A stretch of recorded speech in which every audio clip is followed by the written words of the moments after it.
Pod Candy! A podcast about cults, crimes, and killers.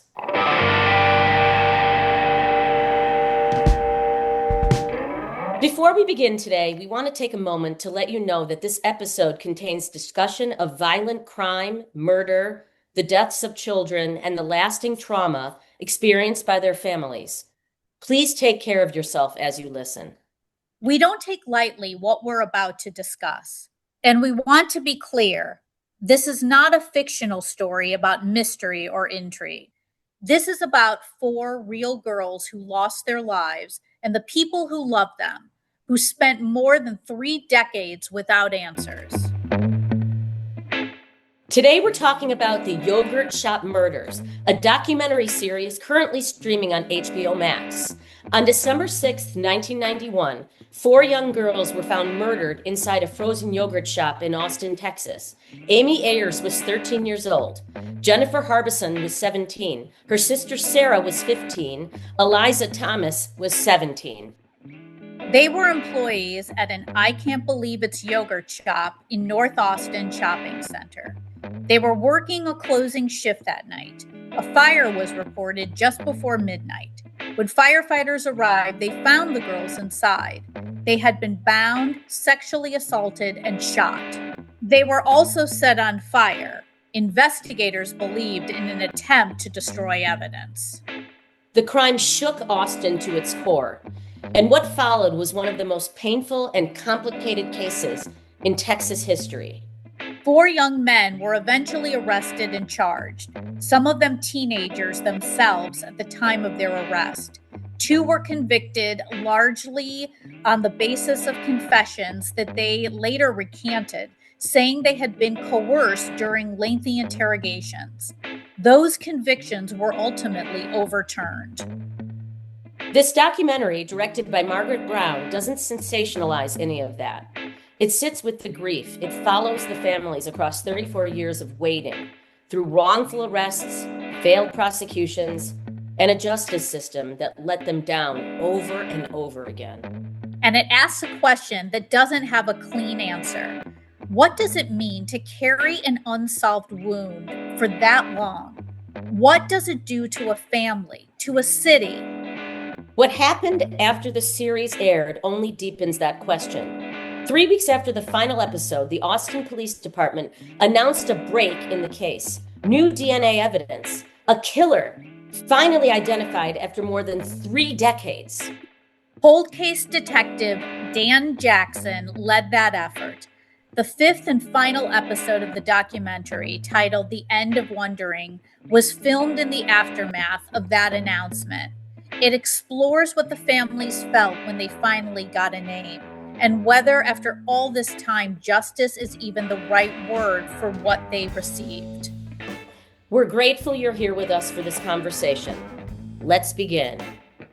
Outside my window, it's only raining. When the wind blows, I feel pain.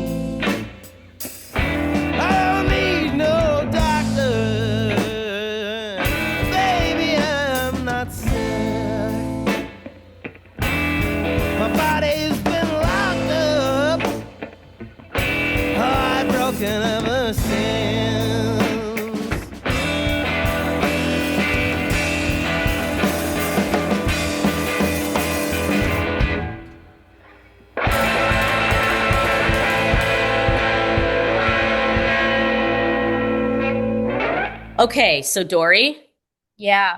this was one of, for me, really, it hit me and it stuck with me for so many days. It's still inside of me. It is, it's the worst story for those families. Can you imagine, though, if it ended at episode 4? No.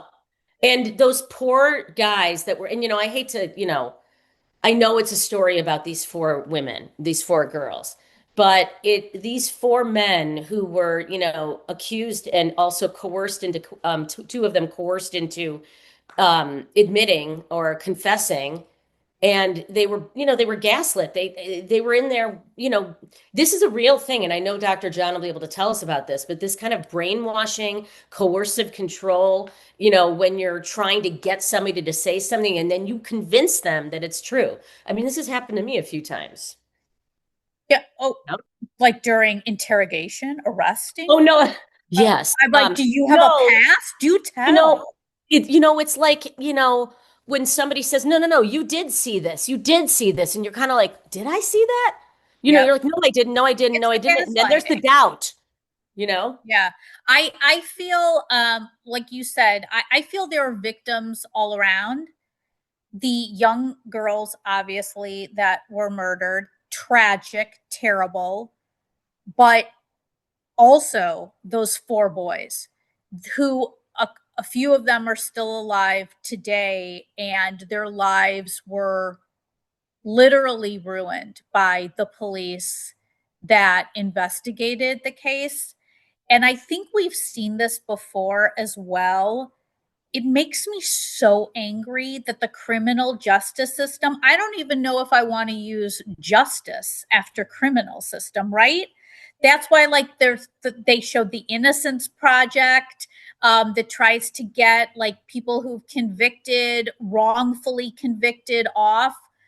More and more, I think in this day and age, I've become more aware of this, that I think a lot of police departments, crime departments just want to have a name to say, yes, this person did this horrendous thing, and we don't care anything else after that. We got our guy, we've got our men, we've got our boys, we've got There's our no women. physical evidence. There was absolutely no physical evidence that these 4 guys were involved. Yes, one of them had a gun at the mall, wasn't even the same kind of gun. I know we haven't gotten into the gun and the bullets and the ballistics stuff, but how incredible is that kind of like studying of the bullet and then finding the gun that has that bullet and then finding a guy in another state who used that exact gun with those bullet casings or whatever. I mean, I don't know anything about guns or bullets, but I just thought that was fascinating. And also the police officer that interrogated these boys. The first detective, right? Yes, I felt that yes, I don't remember his name. Hector. So Hector, I felt, they said he's like a vicious interrogator. And I think that he wanted, he had an ego and he wanted to satisfy those parents and he wanted to be a hero.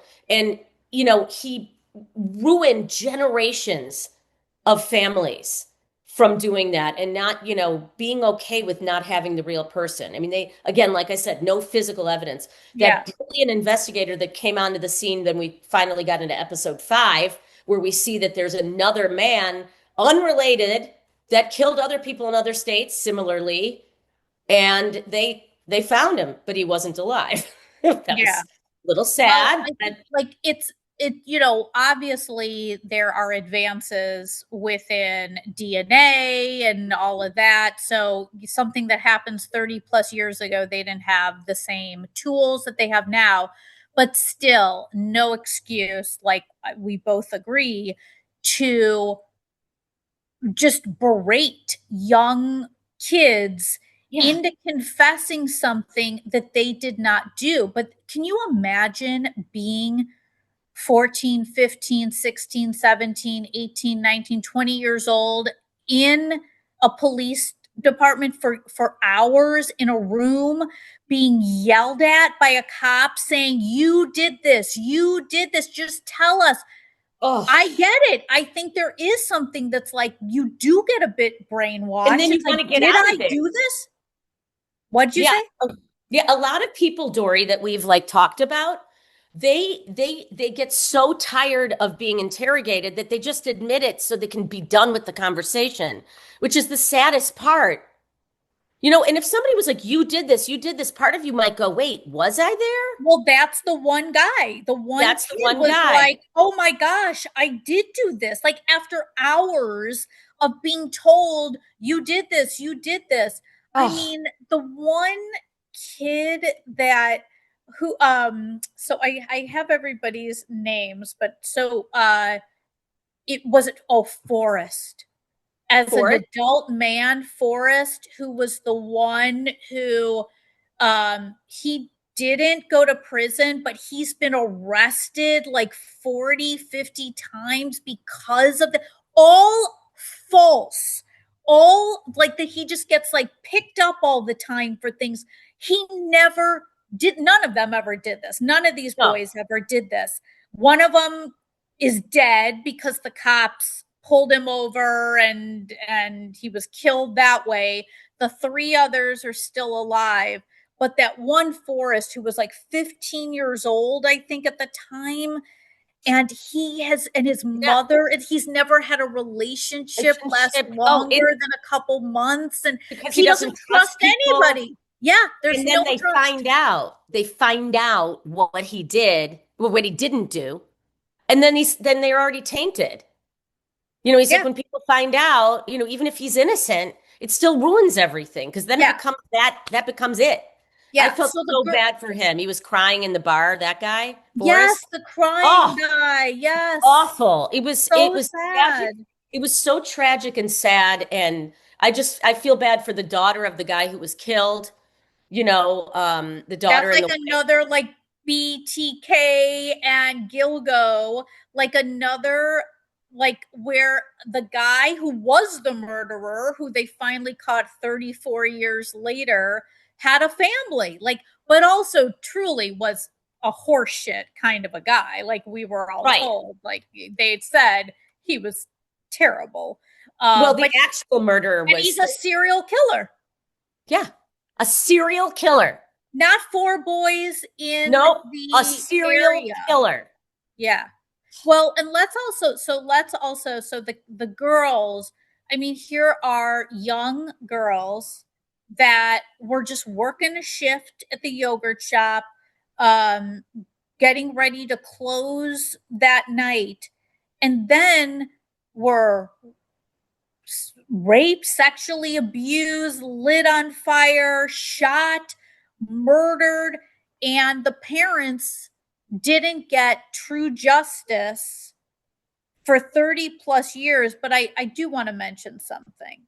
At the end in episode 5, and by the way, this was a very long documentary, and I think it could have been cut down. But again, thank goodness there was an episode 5, because if it would have ended on episode 4, honestly, I would have been like, this was a total waste of my time watching this. I mean, I didn't know about it, so that, but okay. But what I did not, I'm just going to say this. I get it. The parents had teenagers, young girls that were killed, but I have an issue with them.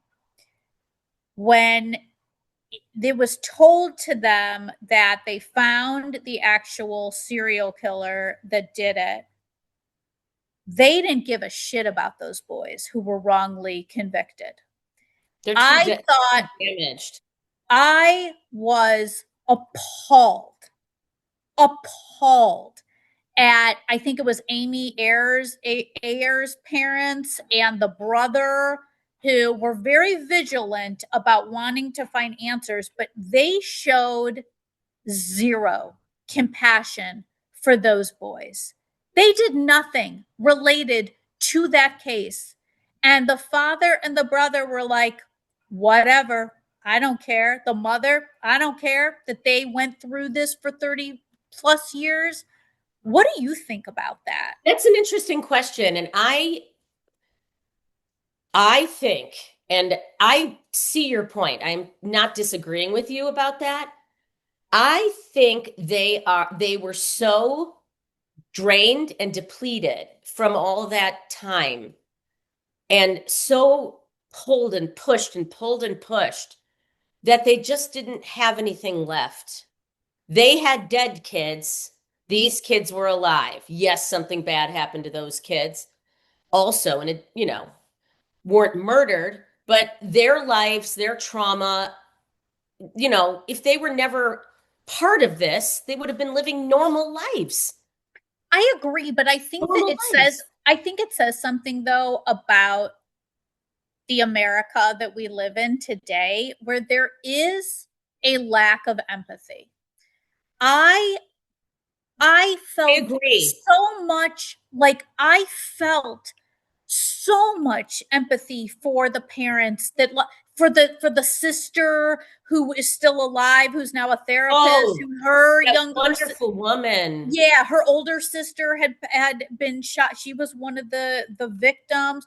But like, I have compassion for these parents and family members, but I also have deep compassion for the boys that were boys at the time that are now adults that have led shitty lives. And yes, they are still alive, but why should we say they still have a life if their lives have been impacted so much by what happened, and they're leading shitty lives now because of this? They can't drive. They're always like worried, am I going to be pulled over? Am I going, like, am I doing something That's wrong? like their entire life has been like more than half their life has been about this. Yeah, and I'm not saying it should be one or the other. I'm saying it shocked me, and I do get what you're saying, that they've been through so much. I do realize that. Oh, But I know. I do think in America, maybe the world, there is a lack of that, like, compassion. Because I would be like, if this were my family member, I'd be like, this was tragic. I would be like, and those poor boys that went through that for all these years, I would at least recognize that. Yes, I feel that I would react differently. I mean, if knowing that those boys were completely innocent and it was a serial killer, there would be a little bit of like, oh my gosh, now this is, I I mean, I don't claim to know what that feels like, but I can't imagine that I wouldn't feel the way you feel. Yeah. The one thing that I wanted to tell you or say that I found, the woman who lost both of her daughters, which was, you know, both of her kids were there. That was Barbara Ayers. Yes, so Barbara Sarah, Ayers Wilson. Oh, and Sarah Harbison's mother. Okay, Barbara Sarah Ayers Harbison, Wilson and mother of Jennifer and Sarah Harbison. Jennifer and Sarah. She, I mean, I thought she spoke very, very eloquently. Um, the one thing that she said that was sort of chilling to me was, and sorry, this is not word for word, but you don't want to know what it's like in my shoes. You don't want to go there. Thought that was an interesting thing because there have been people in my life that I've been like, that are like, you don't understand because you've never felt this way and you don't know what this feels like to lose a parent or to lose. Well, okay, I know I don't, but I'm trying to relate to you, and then there's a disconnect between two people because like this person is not allowing them in. But I like the fact that she said, don't try to feel it. You don't want to. You don't want to feel it. Like, you Just don't want to be in my shoes. You don't want no. to. Yes, exactly. Yeah, exactly. As opposed to going, oh, you'll never understand what it's like to be in my shoes. There's a difference. Do you know what I mean? Yeah. It reminds this whole case kind of also gave me a kind of a feeling of Amy, the Where's Amy from the cruise ship. Gave me a little bit of that, about the parents, the family members that have the unsolved case, and Yes. how traumatic, like you were just saying, like how, like nobody has been, you don't want to be in my shoes. Like, Yes. and also, like, you have children, the doctor has children. I don't have children, so I don't know what that would feel like. I know if my dog was murdered. You have a penis dog. And I know, well, I don't, but I mean, no. I foster, but I know that it would be very traumatic to not know who committed a crime, again, and it goes back to the Gilgo Beach that we just did too. All of these like unsolved cold cases, I think until we started doing this podcast, I never gave any thought to unsolved mysteries. Unsolved crimes. I never gave a thought to it. And now that I now that we're doing this, I'm like, yes, this must be, you live and breathe this every day of your life. Every day. Do you think that's a good time to open the green room door? I mean, if Dr. John is living waiting and out in the breathing this rain. every day of his life, yeah, it's really pouring out there. We've moved. Well, we have an outdoor now. We have an outdoor and indoor green room. So we have a Right. Four Seasons room that we can. So I think the doctor is, but it's not complete yet. So I think it's pouring on him.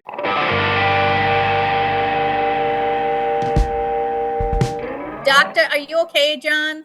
I'm awful grumpy here because in our new green room here, which is really green, by the way, the cookies must have been left out. They're absolutely stale, and Oh, I thought they were wet. Are they wet?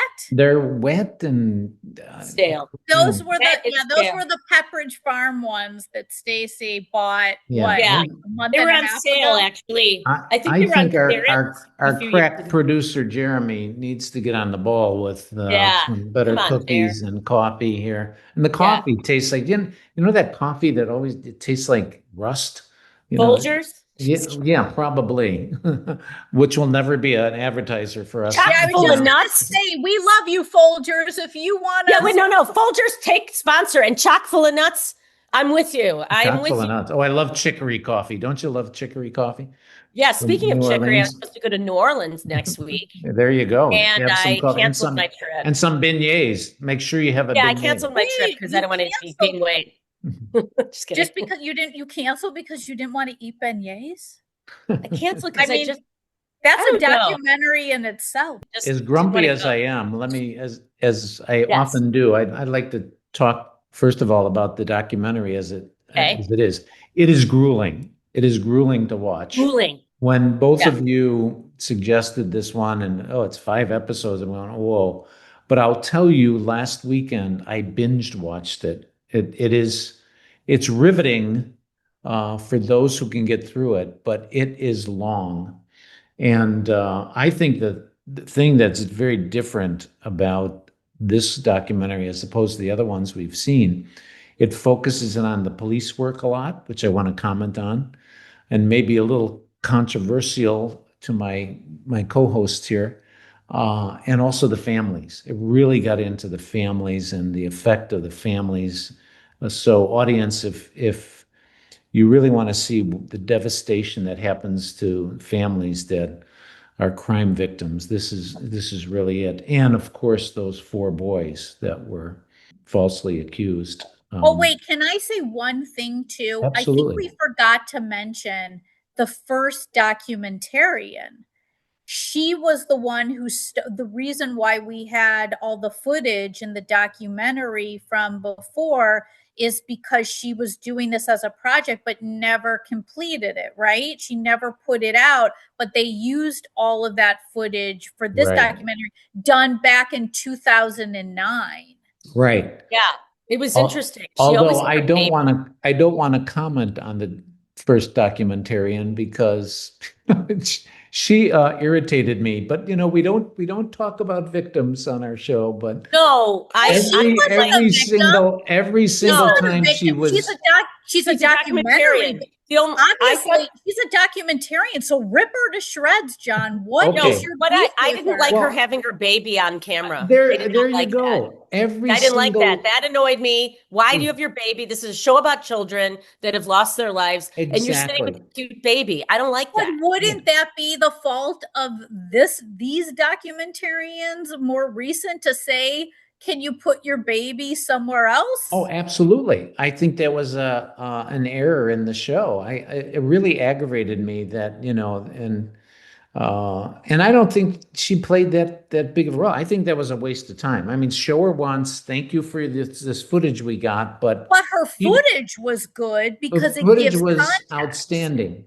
Yeah, the footage was outstanding, but yeah, that irritated me. And she was boring. I'm just going to say it. She was boring. Yeah. There was a number of things in the series that prolonged it, I think, that could have been cut down a little bit.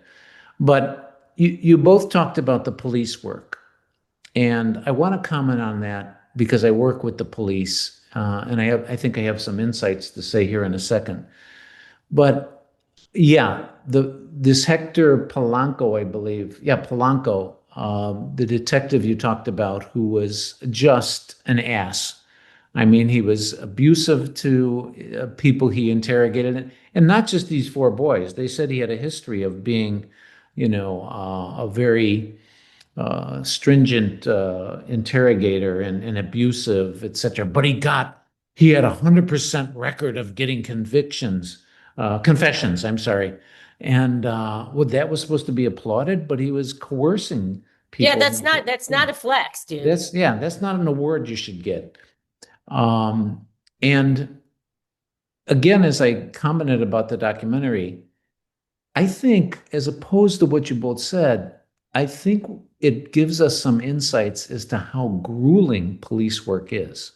Because I felt that John Jones, the lead investigator of the case, who took over after this abuse of Hector Polanco, he was a nice man, and also towards the end in the last episode, he showed a lot of empathy. And I thought, here's another interesting point of this documentary.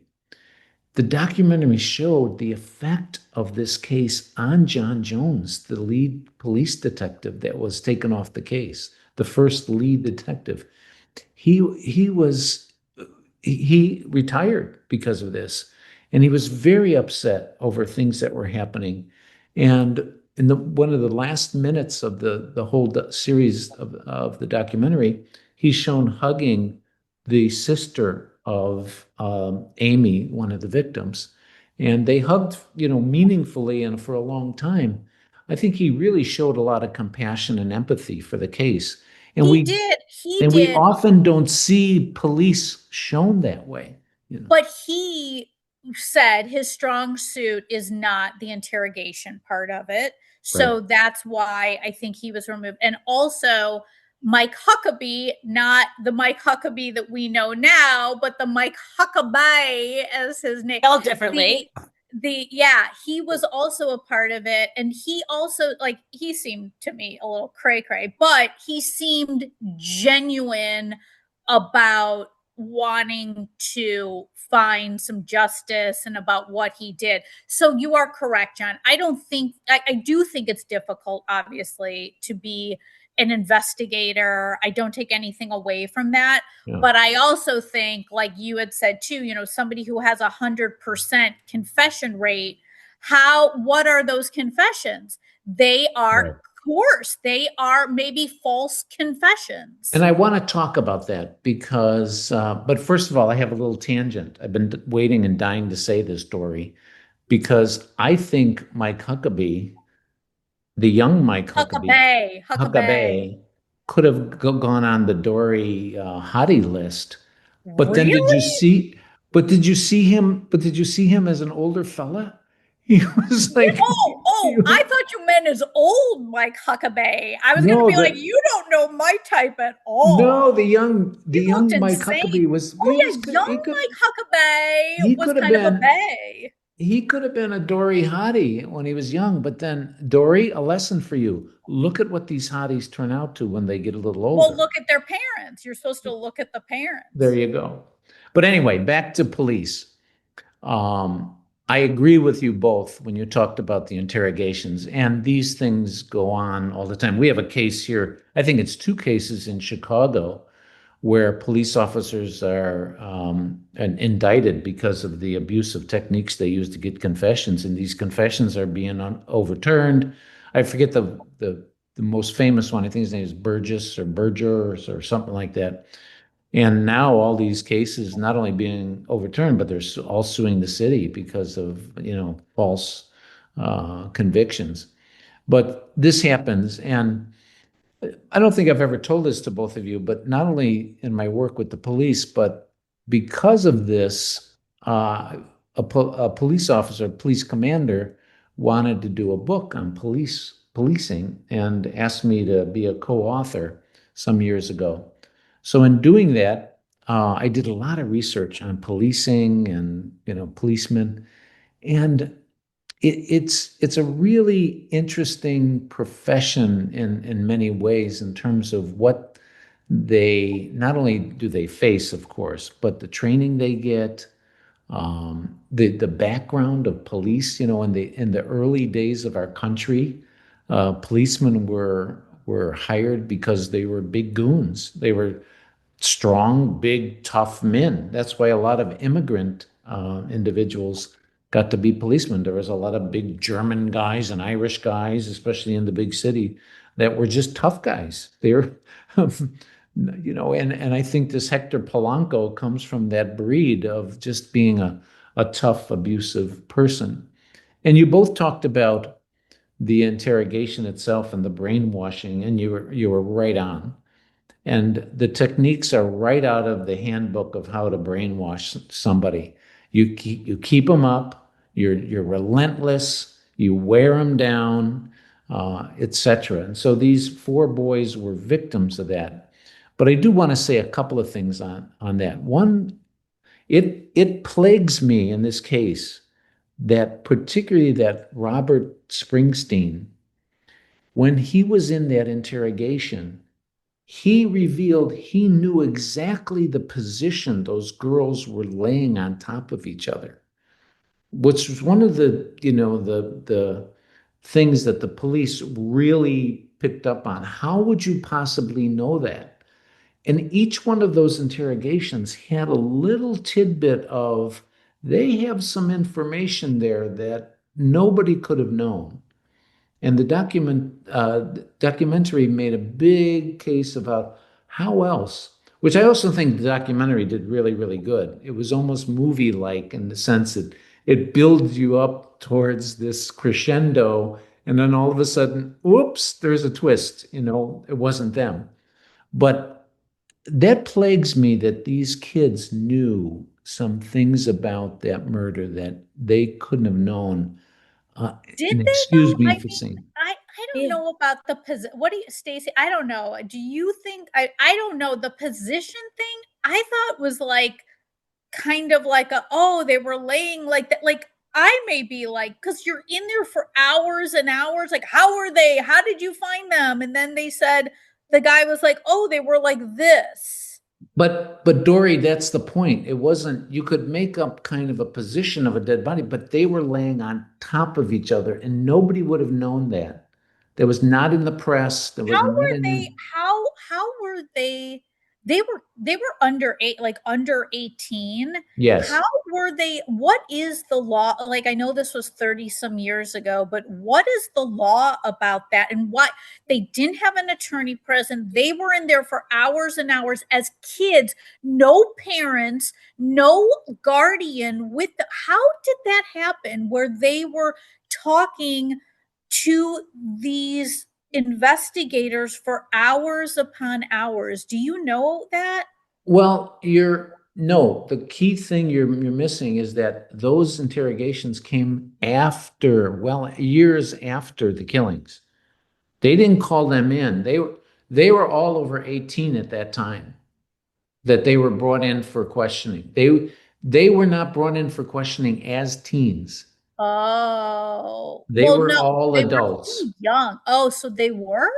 They were not teens when, yeah, if you remember the chronology, this Huh. went on and on for, I think it was, excuse me for getting this a little bit I know wrong, up until 6 or 7 years, 2000, 6 or 7 years. right? It happened in 1990 something. 1991 is 91. when the And murders.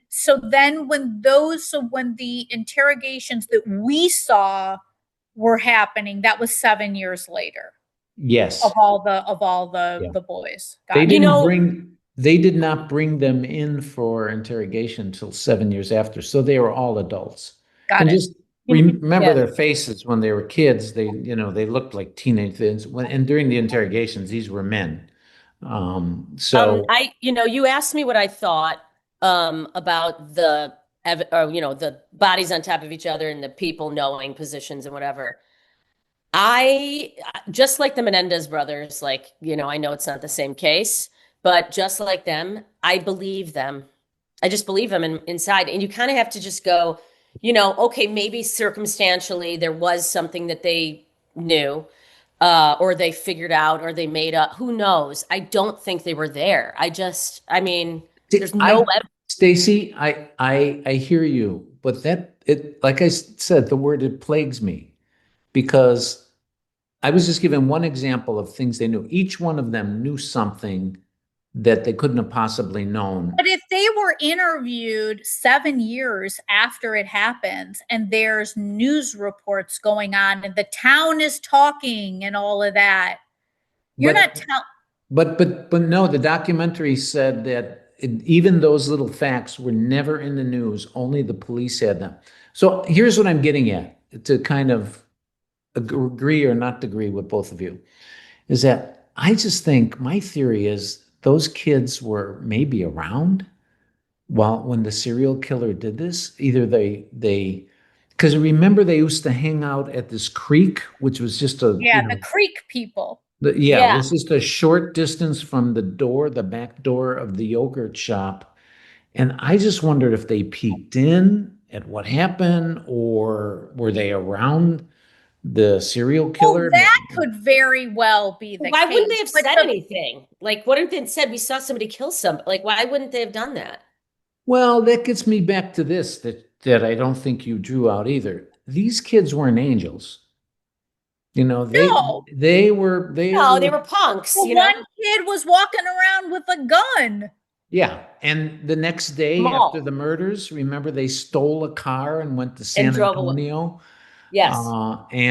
Just because a kid is not an angel does not mean that they need to be tried for murdering 4 young girls. All the kids that are not angels, let's just, put them in a room. We're just going to put them in until they grow up. We're just going to interrogate all of them.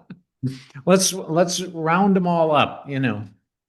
What did Shakespeare say about lawyers? We should trust them.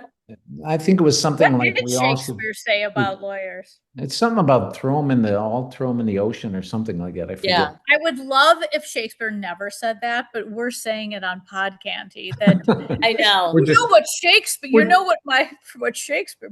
We're just showing how artsy and cultural we are, smart and connected. But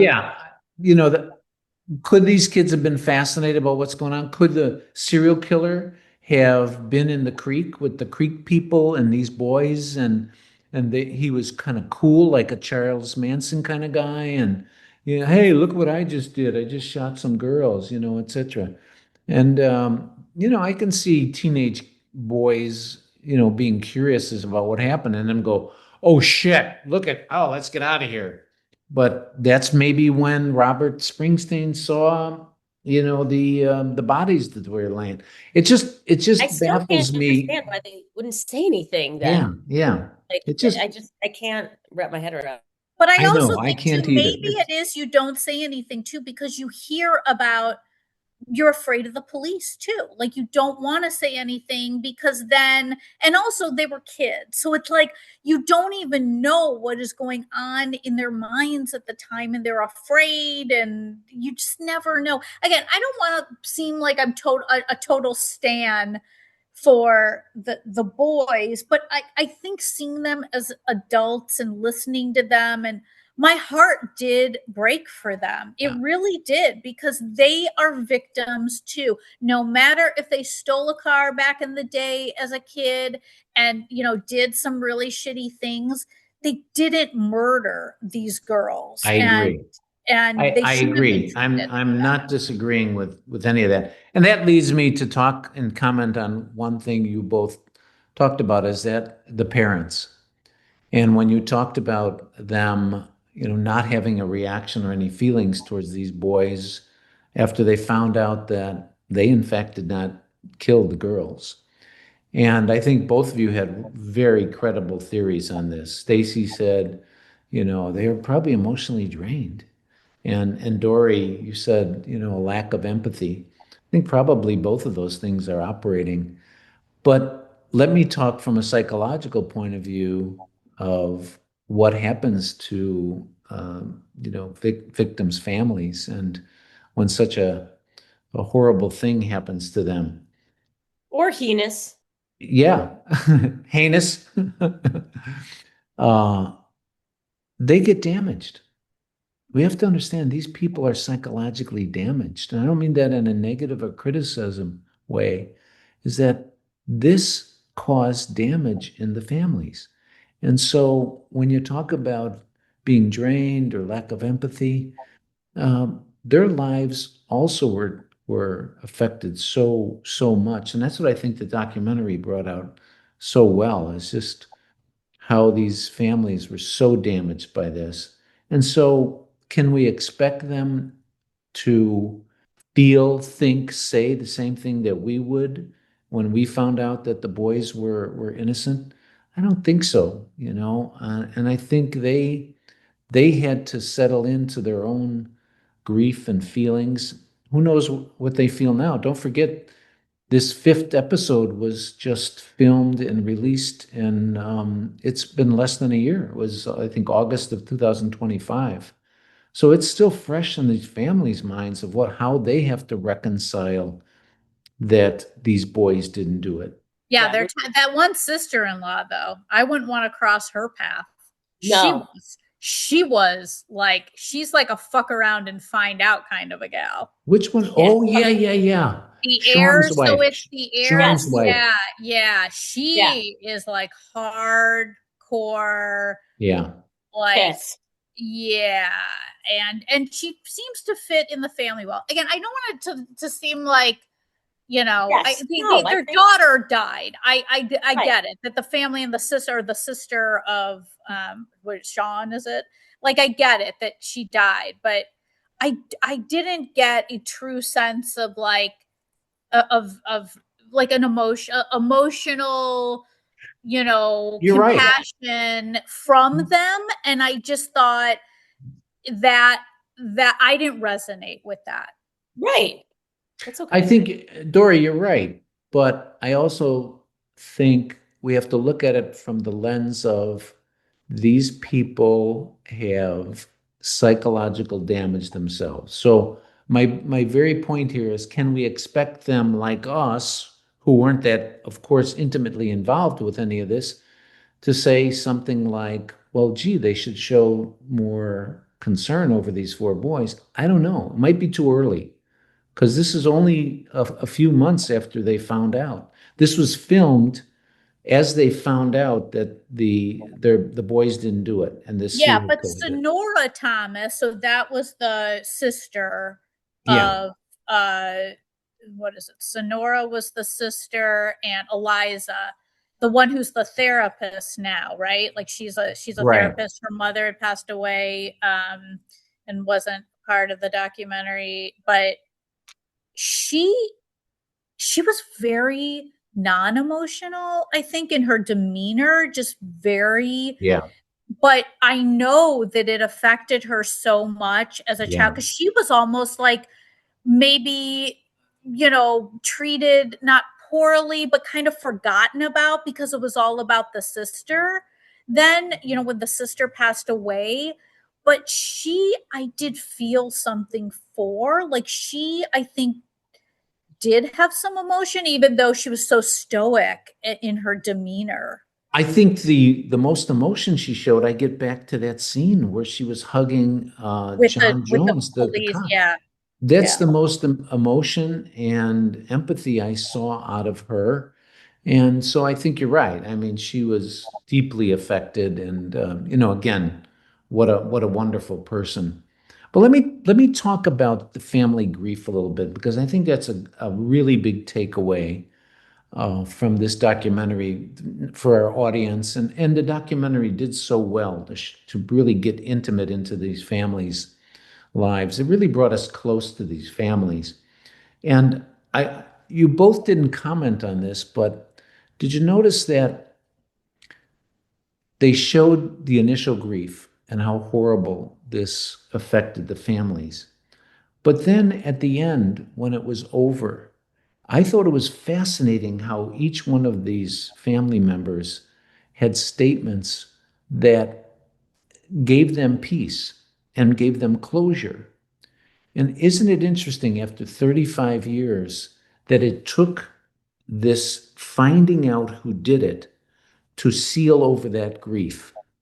And that's what happens with victims' families, is that their grief initially is typical grief of loss and death. It's like we study Elizabeth Kubler-Ross and her famous studies of the 5 stages of grieving and death and loss.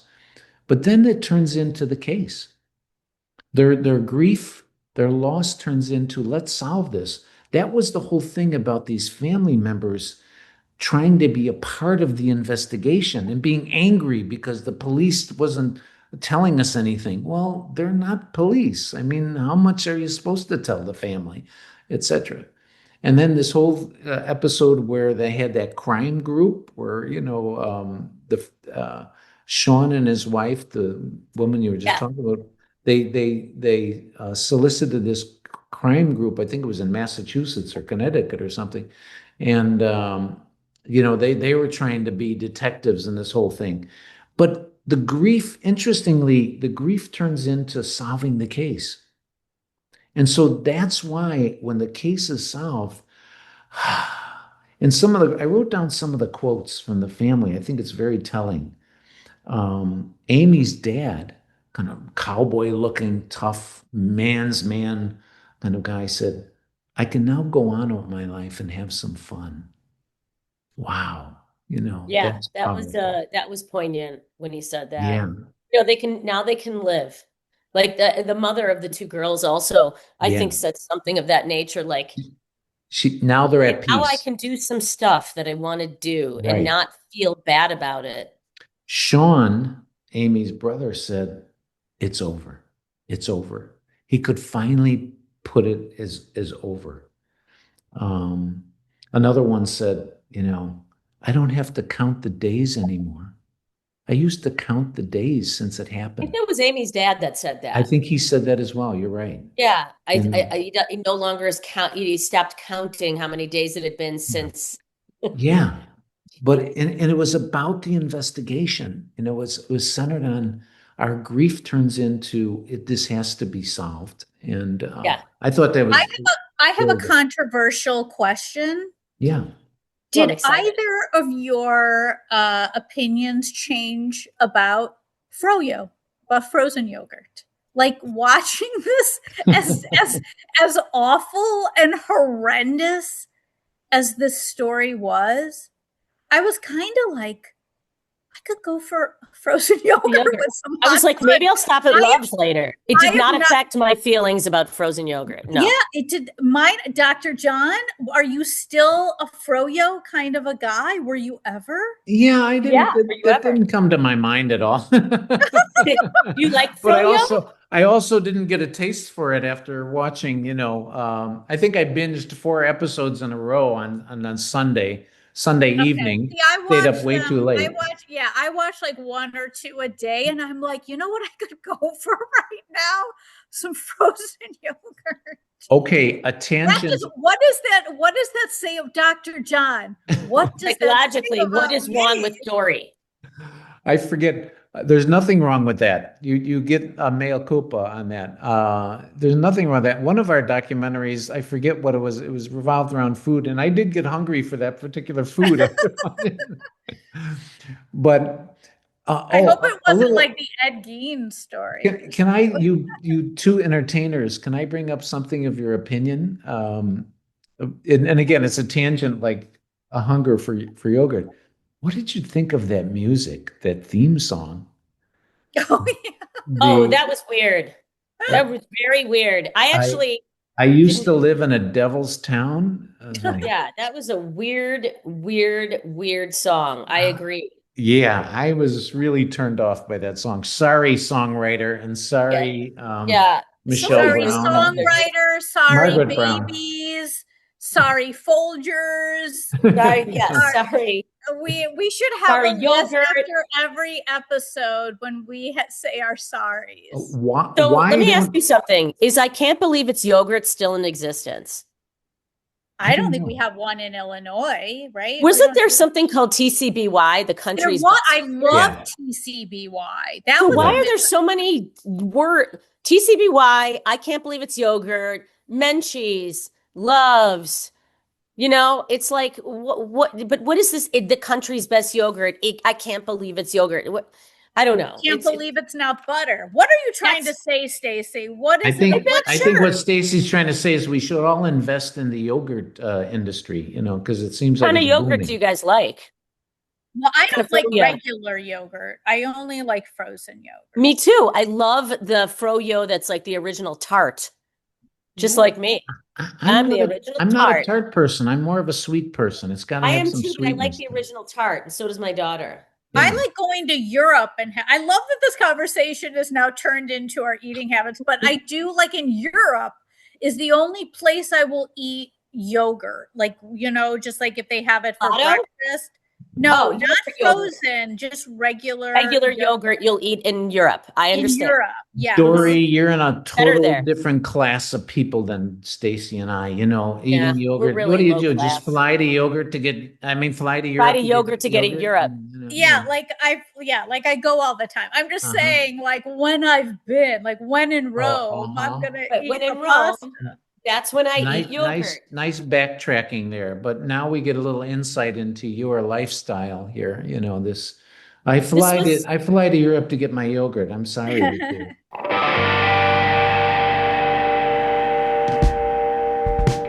I just want to say one thing that we didn't mention, that the fire and then the water in that space really messed up the evidence. And I think that if they had not had that situation happen, maybe the fire only, but the water, that just messed everything up. And so I just think the whole bad and depressing and just tragic. And we really didn't even get into the sexual assault too of exactly. Young That's girls awful. too. And one of them tried to get away, and she was separate from the three. And it's just, so everybody just watch the Yogurt Shop Maybe Murder. we need to do it. Yeah. Maybe because it was a 5-parter, we need to do a 2-parter on this one. Well, I don't want to, but I'm just saying. Yeah.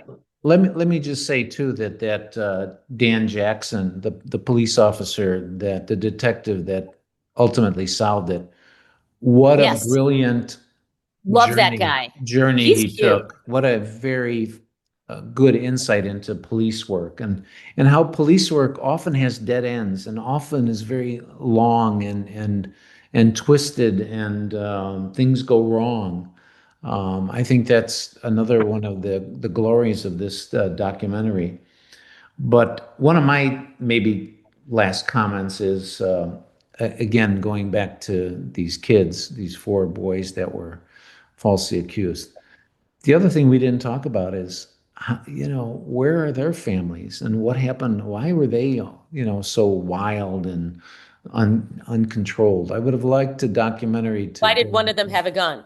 Yeah, why did a kid have a gun? Around, right? Come on, Well, it is Austin. It is Texas. Yeah, which is, this ain't Texas. Concealed ain't carry. no yeah, and finally, a little bit on the Brasher, the killer. I forget his first name, but look at Stacey said it so well. Look at what a shit show this guy was.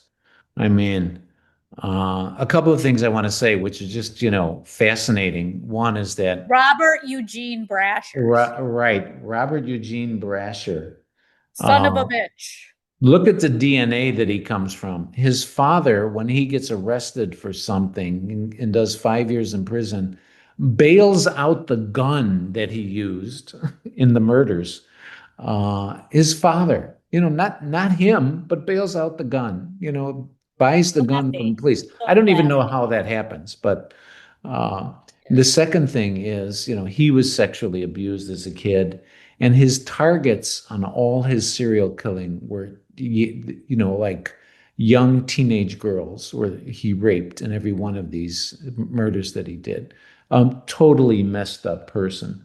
And his wife also messed up. The daughter, and it was a great segment of Brasher's daughter.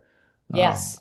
Talking about this whole thing and knowing that he's guilty and a bad guy and Yeah. admitting it, and all that Yeah. stuff is really good and Yeah, really that was excellent in refreshing. the documentary. And Yeah. she reached out, talk about empathy. She reached out to the families and, Yes, I thought that was really, really powerful, cool. powerful stuff. And obviously she's evolved and hasn't turned into a monster. Yeah, yeah, Maybe which is thank God maybe he's dead. I don't remember why he died for some reason. How did he die? Brasher killed himself. He was held up in a hotel room with his whole family. He's always on the run. And the police were closing in on him. He sends the family out of the room and he shoots himself. He's under the bed and shoots himself. And, so he killed. Whoa, Yeah. that is intense.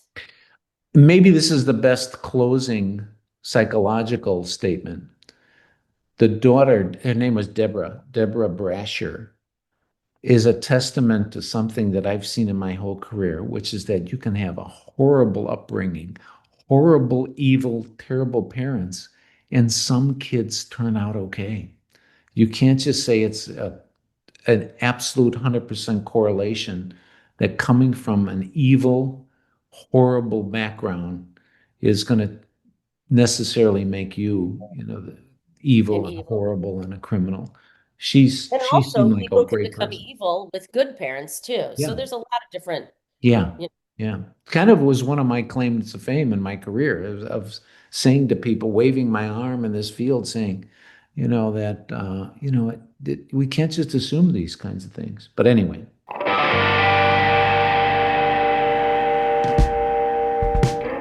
All right, kids, you guys can keep talking, but I do have to run. All right, go make some Steve, money. are you I'm gonna literally I'm gonna gonna end the run? recording. See everybody. Okay. All right. Oh, wait, before you go, look at what I got from my daughter. Oh my Oh God. my gosh, Pod they're candy so socks. cute. Adorable pod candy socks. Oh, they're so cute. Where are our faces? I thought our Did faces Courtney were get gonna us be one? Yeah, our faces aren't on that one. I don't know. We Did need the Courtney one get us with our some socks? faces on them. Those are Yes. so cute. We'll work on it. Adorable. I'll ask her All how right, she bye got guys. them. I do have to run. Okay, bye. Thanks Bye. for the wonderful times. Okay, bye-bye. Please listen to our next episode, Bring Me the Beauties, a model cult. Thank you all for listening, and spread the word to your relatives and friends to listen as well. Our original theme music is written and performed by Midnight Current. You can hear more of their great music on their SoundCloud account. For more about us and to catch up on every episode of Pod Candy, head over to podcandypodcast.com. You can also find us on Apple Podcasts, Spotify, or wherever you get your podcasts. See you next time. Pod candy.